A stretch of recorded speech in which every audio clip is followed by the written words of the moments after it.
Hello, so this recording follows on from two other recordings under the Economics of the Environment heading. And as you can see, it's looking at market-based and non-market-based approaches to the environment. So first of all, if we look at some of the market-based policies that have been adopted. So one thing that can be done is that you can extend private property rights. So you can give rights to, in some ways, to those who suffer pollution and may not have sort of rights over that, whatever that resource is. So an example there is that in an events field is sometimes there can be some kind of compensation. So for example, local people can get free tickets for an event. Now, I don't know if it still happens, but I understood that Glastonbury used to give local people who lived within 3 miles of the festival, because it's a very sparsely populated area, a free ticket to Glastonbury Festival as a means of kind of compensating the disruption they experience from noise and from large numbers of people standing on that rural area during the festival. And then you can have various environmental charges on consumers or sometimes a business. So, and again, a good festival example is the people being charged £10–20 extra on their ticket, which they can only get back if they take a bag of rubbish off a festival site or deposit a bag of rubbish as they depart the festival site. And the idea here is there's usually some kind of charge which is linked to the unit of consumption, so in this case it's 1 bag of rubbish, which roughly proportions to what someone might produce at the festival around their campsite.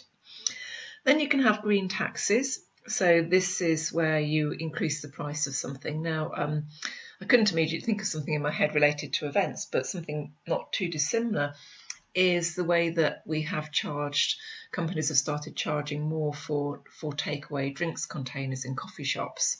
The Boston Tea Party was one of the businesses in the Southwest actually that started this ahead of many others. And actually they refused eventually to actually do drinks in takeaway cups, and people had to always bring their own cup in or purchase one of the cups in the shop to have and keep. So, that's quite an interesting green tax. But, in the coffee shops on campus, a couple of years ago, they introduced this green tax so that if you were not bringing your own drink container, you got charged more. And then there's green subsidies. So these will reduce the price. So instead of increasing the price, they reduce the price in some way, usually because you're of some kind of behaviour which is positive for the environment. So for example, a lower cost ticket if you're not driving to an event, obviously only policed on the basis of whether people are using the event car park or not. Then we have various non-market-based policies, and this is really an acknowledgement that the market can't cope with all these things. So we can't always do it in the ways that have been described above. So there's one thing is described as command and control. And this is where we have many environmental regulations which either set the maximum amount of pollution that an organisation or business is allowed to produce, or they put together minimum standards that have to be achieved. And there are loads of UK and EU regulations. So for example, events have to comply with noise regulations, and you may be asked, for instance, if you're applying for a licence for an outdoor event or even indoor events, if they're close to other houses, that you have to stop the event at a certain time due to noise pollution, for example, would be a typical one. You can also have voluntary agreements. So some organisations make voluntary agreements largely in the line of improving the image of a company, and we'll come on to those in a moment. And then there's education in terms of trying to address ignorance of the problem, and also there's tradable permits. Now, we have things like an EU carbon trading scheme that doesn't really tend to apply for event management, because this tends to be things like the big polluting industries like steel manufacturing. But it gives you an idea of some of the non-market-based policies. So just thinking about the relevance to the events sector, it is actually a sector which is challenged by sustainability, because big events have quite big environmental problems. You have people travelling long distances to these events. That creates a big carbon footprint. We have quite a lot of impacts on local population, not all of which is positive. There's quite a lot of negative impacts on local populations sometimes. And so in the event sector, there is, beginning to be quite a lot of recognition of the challenges, and there are some accreditation standards. So there's this BS 8901, so BS is a British standard, and there's also international environmental standards such as ISO 14001, which you might hear of. But generally these are guidelines and they're not actually enforced, so a lot depends on companies voluntarily adopting these. Looking at some of there's a good book on this by Henderson, which is on your reading list, which looks at the potential competitive advantage strategies. And one of these is cost-based competitive advantage. Actually, Henderson is a journal article, sorry, not a book. There is cost-based competitive advantage, and this is where you might be able to actually save money by basically adopting more sustainable practices. So, if you encourage stakeholders to produce less waste, you save money because you don't have to dispose of it. Okay, and therefore, you can actually lower your costs relative to competitors. So it's quite interesting where Glastonbury was doing things last year, like saying people couldn't bring plastic bottles onto the site. Of course, one of the things is they actually did reduce their waste, and therefore they reduced their cost of disposal of that waste. Now, on the whole, this has been a really successful strategy, as I've said there, in the whole hotel sector, where they've actually saved a lot of money by cost-based competitive advantage. So if you think about the examples there of things like the cards that switch on lights in hotel rooms, that saved them a lot of energy use, and things like not washing towels, all of those kinds of things which consumers sort of really buy into. But actually there's a little less scope for that in the events sector, although the plastic waste is one of them in terms of actually not allowing that on site. And then there's differentiation-based competitive advantage. So the idea is to actually, create sustainable elements of an event, or say that, demonstrate that you're sustainable and actually differentiate it from other competitors.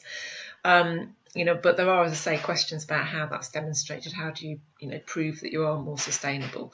So for example, Shambhala Festival prides itself on being a very green festival, and does all sorts of things to try to sort of demonstrate that, and therefore it might argue that it competes on that basis of being a very green festival. And it also this point also links into what's known as focus-based competitive advantage, where you take that a little bit further and you actually target people who are predisposed to sustainable behaviour.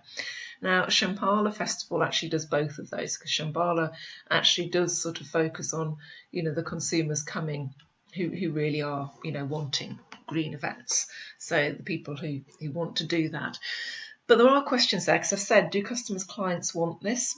So I had a student who was looking at the pop-up marketing events that you see on the streets, and which are actually incredibly wasteful. And that was one of the reasons why she was looking at it. And one of the things that she found was that a lot of the clients who wanted those events planning for them were not particularly interested in the sustainability aspect. And if you think as well about things like weddings, you're talking to someone about organising a one-off big event for their life, and there's questions about whether those kind of customers want to actually think about sustainability at that point. Sorry about my cat. And then there's also questions. I know a lot of students I've had in the past have looked at festivals and whether people would attend festivals if they were shown to be much more sustainable. And generally people attend festivals for other reasons. So therefore, it would be quite hard to have this focus-based competitive advantage. They attend because their friends are going, they attend because they want the lineup and they want to see certain bands, so there's different reasons involved there.